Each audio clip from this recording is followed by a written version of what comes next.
Hello, everyone, and welcome back to day 47 of our Jewel Cichlid Fry journey. We are now 6 weeks and 5 days in, and the transformation happening in the tank is absolutely fascinating. What started as a small cloud of tiny swimmers has now grown into a lively society full of competition, cooperation, and the first clear signs of hierarchy. Today, we'll dive into what's shaping this mini community. We'll see feeding rivalries, territory claims, personality differences, and the parents' new role as distant supervisors. Now, let's begin with the growth update. By day 47, the fry are no longer just fragile little beings. They've grown in size, stamina, and confidence. So the largest fry are sleek, bold, and quick to dart around.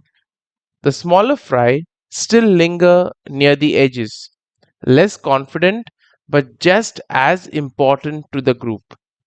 And under good lighting, you can catch the first glimmer of color that give jewel cichlids their name, a hint of the fiery reds and shimmering blues that will one day cover their bodies. This difference in size is more than visual, it's tied directly to competition. The bold fry are getting faster because they're getting more food and claiming more space. The shy fry are still surviving, but at a slower pace. Think of it like a classroom. Some students always speak up while others prefer to listen quietly. Both are learning, but in different ways. And the same is true for our fry. We now move on to the social hierarchies. So, this is the stage where hierarchies become clear. Some fry rush forward at feeding time, almost pushing others aside. A few are beginning to claim tiny patches of the tank, defending them with quick chases. Others, the more cautious ones, are adapting by staying at the edges and waiting until the chaos is over. Now, what looks playful is actually practice. So, jewel cichlids are naturally territorial, and these fry are rehearsing for their adult lives.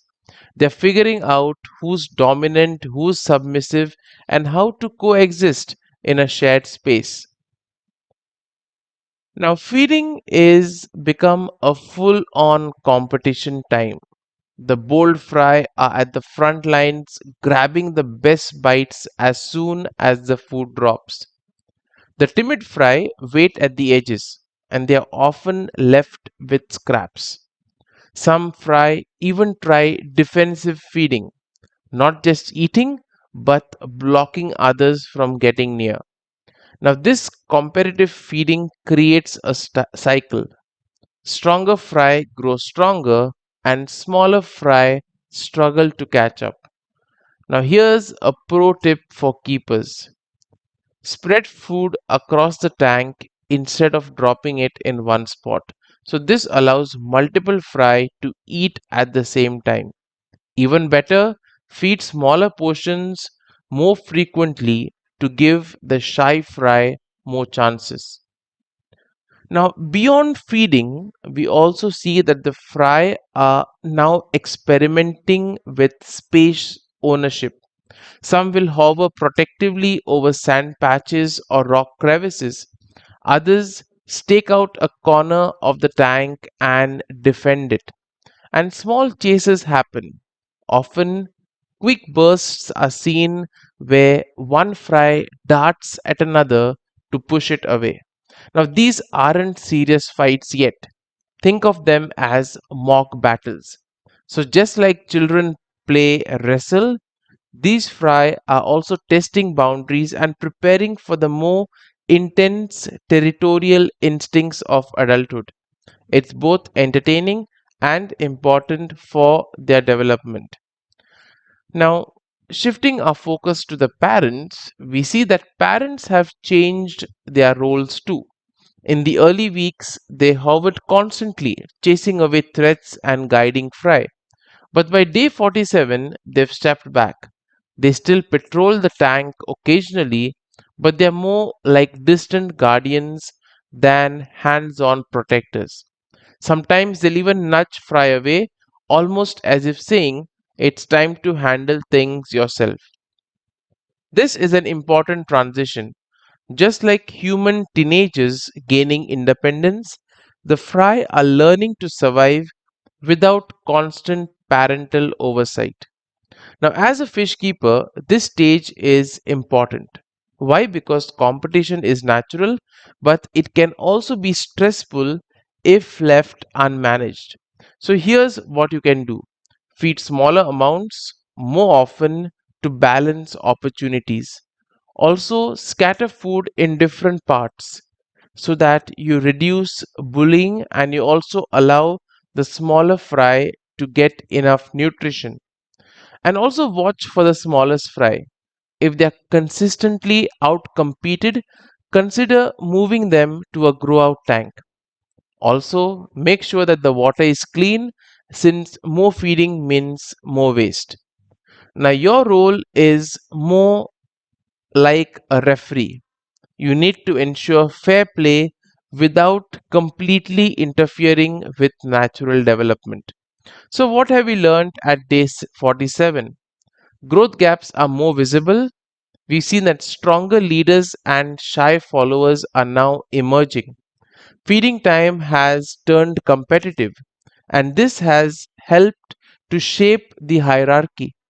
Fry are also practicing territorial insights, and their territorial instincts are now leading into mock battles. Parents are also stepping back, letting the fry gain independence. And we see that the keeper's role is absolutely vital in balancing competition and preventing stress.